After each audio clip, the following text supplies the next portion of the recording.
বিয়ের পর সুন্দর স্ত্রী যখন অসুন্দর হয়ে যায় আর এরপর স্বামীর সাথে কি হয়েছিল জানেন? প্লিজ ভাই কথাগুলো মন দিয়ে শুনবেন এবং ভিডিওটা দেখার সাথে সাথে একটা শেয়ার করে দিবেন। আপনার একটা শেয়ারের জন্য অনেক স্বামী স্ত্রী ভিডিওটা দেখতে পারবে। একটা স্বামী স্ত্রী ছিল, তাদের বিয়েটা হয়েছিল পারিবারিক ভাবে, কিন্তু বিয়ে হওয়ার আগে থেকে ছেলেটা মেয়েটার জন্য অনেক বেশি পাগল ছিল।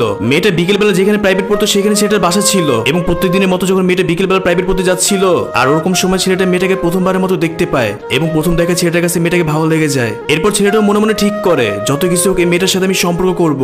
মেয়েটা অনেক বেশি সুন্দর, এত সুন্দর মেয়ে কখনো আমি দেখিনি। আর এভাবে ছেলেটা প্রত্যেকটা দিন মেয়েটাকে দেখার জন্য দাঁড়িয়ে থাকতো। একদিন মেয়েটাও লক্ষ্য করলো ছেলেটা প্রত্যেকদিন মেয়েটার জন্য দাঁড়িয়ে থাকতো।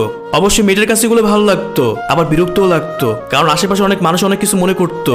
আর এরপর মেয়েটাও ঠিক করলো কালকে যদি ছেলেটা আমার জন্য দাঁড়িয়ে থাকে তাহলে কালকে গিয়ে জিজ্ঞেস করবো তার সমস্যাটা কি, সে কেন আমার জন্য দাঁড়িয়ে থাকে। আরে ভাই একটু দাঁড়ান, আপনি কই থেকে ভিডিওটা দেখতেছেন একটু কমেন্ট করে বলে যাবেন, তাহলে আমার কাছেও ভালো লাগবে। কমেন্ট না করলে কিন্তু খবর আছে। যাই হোক, এবং তারপর দিন মেয়েটা দেখলো আবার ছেলেটা তার জন্য দাঁড়িয়ে আছে। আর এরপর মেয়েটা ছেলেটার কাছে গিয়ে জিজ্ঞেস করলো আপনার সমস্যাটা কি, আপনি কেন আমার জন্য দাঁড়িয়ে থাকেন, যদি কিছু বলা থাকে তাহলে আমাকে বলতে পারেন। আপনি এইভাবে আমার জন্য দাঁড়িয়ে থাকেন, আশেপাশে লোক অনেক কিছু মনে করে। আর এরপর ছেলেটা বুকের সাহস নিয়ে মেয়েটাকে বললো দেখো যেদিন আমি তোমাকে প্রথম দেখছি সেদিন আমার তোমাকে ভালো লেগে যায়, আমি সত্যি তোমাকে ভালোবাসি। আর এই কথা বলার জন্য প্রত্যেকদিন দাঁড়িয়ে থাকতাম। তখন মেয়েটা ছেলেটার কাছে সরাসরি বলে দিল দেখেন আমি রিলেশন করতে পারবো না, যদি আমাকে আপনার সত্যি ভালো লেগে থাকে তাহলে আপনার পরিবারকে আমার পরিবারে পাঠান, যদি আমার পরিবার রাজি থাকে তাহলে আমার কোনো সমস্যা নাই।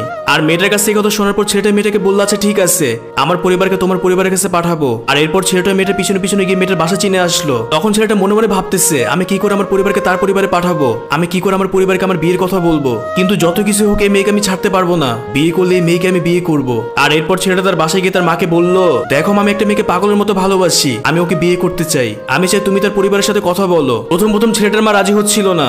আর এরপর ছেলেটা তার মায়ের পা ধরে বললো দেখো আমি এই মেয়েকে বিয়ে করতে না পারলে আমি মরে যাবো। আর এক পর্যায়ে ছেলের এসব ভয়ানক পাগলামি দেখে ছেলের মাও রাজি হয়ে গেল, কারণ ছেলেটা ছিল তার মায়ের আদরের সন্তান আর কয়েক বছর আগে ছেলেটা বাবা মারা গেছে।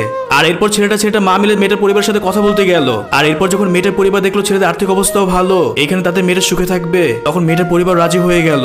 কিন্তু মেয়েটার পরিবারের একটা শর্ত ছিল, বিয়ে হলে 3 মাস পরে হবে, কারণ সামনে মেয়েটার এইচএসসি পরীক্ষা। আর এরপর দুই পরিবার ঠিক করলো 3 মাস পর তাদের বিয়ে হবে। আর দুই পরিবার কথা বলার পর থেকে ছেলেটা সারাটা দিন মেয়েটার সাথে কথা বলতো। এক কথা ছেলেটা মেয়েটার জন্য অনেক পাগল ছিল আর মেয়েটার কাছেও ছেলেটার এসব পাগলামি অনেক বেশি ভালো লাগতো। আর এভাবে আস্তে আস্তে মেয়েটা ছেলেটাকে অনেক বেশি ভালোবেসে ফেলে। আর বলতে বলতে যখন 3 মাসের মতো পার হয়ে গেল তারপর তাদের বিয়েটাও হলো। বিয়ে হওয়ার পর থেকে তাদের সংসার জীবন অনেক ভালো চলতেছিল। মেয়েটার সাথে তার শাশুড়ির সাথে ভালো সম্পর্ক ছিল।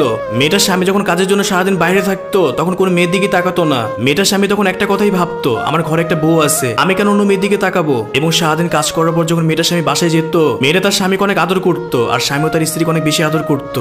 এমন সময় গেছে স্বামী স্ত্রী এক প্লেটে খাবার খেত, আবার এক বালিশে স্বামী স্ত্রী দুজন ঘুমাতো। স্ত্রী কখনই স্বামীর পারমিশন ছাড়া বাপের বাসায় যেত না। যখন তার স্বামী সময় পেত তখন তার স্বামীর সাথে তার বাপের বাসায় যেত।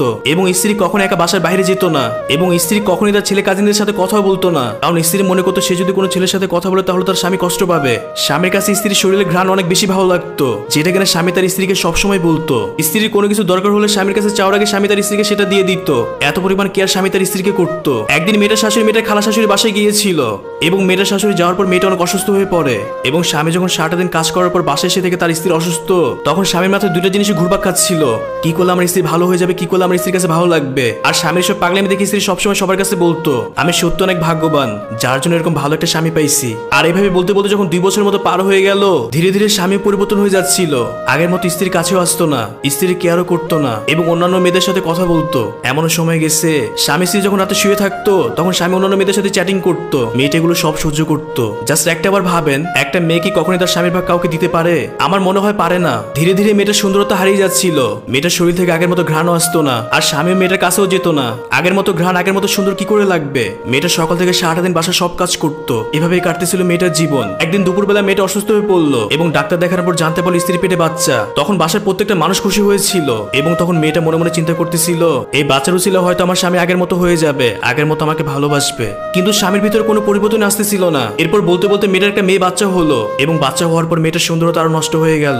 একদিন রাতে ঘুমানোর সময় মেয়েটা তার স্বামীর বুকে মাথা রাখলো এবং তখন স্বামী বিরক্ত স্ত্রীকে বলল তোমার মাথা এখান থেকে সরাও, এসব ন্যাকামি এখন আর ভাল লাগে না, এমনিতে গরম লাগতেছে, তার ভিতরে গুলো কি শুরু করছো? আর তখন মেয়েটা তার স্বামীকে বলল ঘরে তো এসি চলতেছে, তারপর তোমার গরম লাগতেছে, দেখো তোমাকে কয়েকটা কথা বলি, এর আগে বা বিয়ের নতুন নতুন অবস্থা আমি সুন্দর ছিলাম, তোমার কাছে দেখতেও ভালো লাগতো। দেখো বিয়ের আগে তখন আমি সাজগোজ করার জন্য সময় পেতাম, এক এক রকম পারফিউম ইউজ করতাম। বিয়ে হওয়ার পর থেকে সারাটা দিন বাসা সব কাজ করতে হয় আমার। এখন তো বাচ্চা হইছে, সারাদিন কাজ করার পাশাপাশি বাচ্চাকে সময় দিতে হয়। এত কিছু করার পর আমি কিভাবে আমার দিকে নজর রাখবো একটাবার বলতে পারো? মেয়েটা তখন কান্না করে আরো বলল, তোমার কাছে যদি মনে হয় আমি তোমার যোগ্য না তাহলে তুমি আমাকে ডিভোর্স দিয়ে দিতে পারো, তুমি চাইলে আরেকটা বিয়ে করতে পারো, যত কিছু হোক আমি মেনে নিব। জাস্ট একটাবার ভাবেন একটা মেয়ে কতটা কষ্ট পেলে ধরনের কথা বলতে পারে। দেখো বিয়ে হওয়ার আগে অনেক ছেলে আমার পিছনে ঘুরতো, তোমার থেকে অনেক সুন্দর ছেলে আমার পিছনে ঘুরতো, কিন্তু তোমাকে আমি বিয়ে করছিলাম কারণ তোমার এইসব পাগলামি আমার কাছে ভালো লাগতো এবং আমি মনে করতাম তুমি খুবই সহজ সরল টাইপের একটা মানুষ। আমি তখন বুঝতে পারিনি তুমি শুধু আমার সুন্দরতাকেই ভালোবাসতে।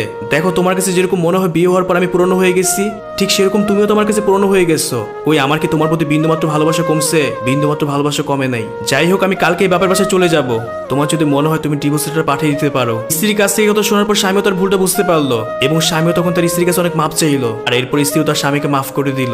এখন তাদের সংসার জীবন ভালোই চলতেছে, এখন তারা সুখেই আছে। এখানে কি বুঝে গেল জানেন? একটা মেয়ে বিয়ে হওয়ার আগে যতটা সুন্দর থাকে, বিয়ে হওয়ার পর ততটা সুন্দর থাকতে পারে না। বিয়ে হওয়ার পর তাকে সংসার সকল কাজ করতে হয়। তাই আপনার স্ত্রীকে সুন্দরতা দেখে নয়, তার মনটাকে ভালোবাসুন।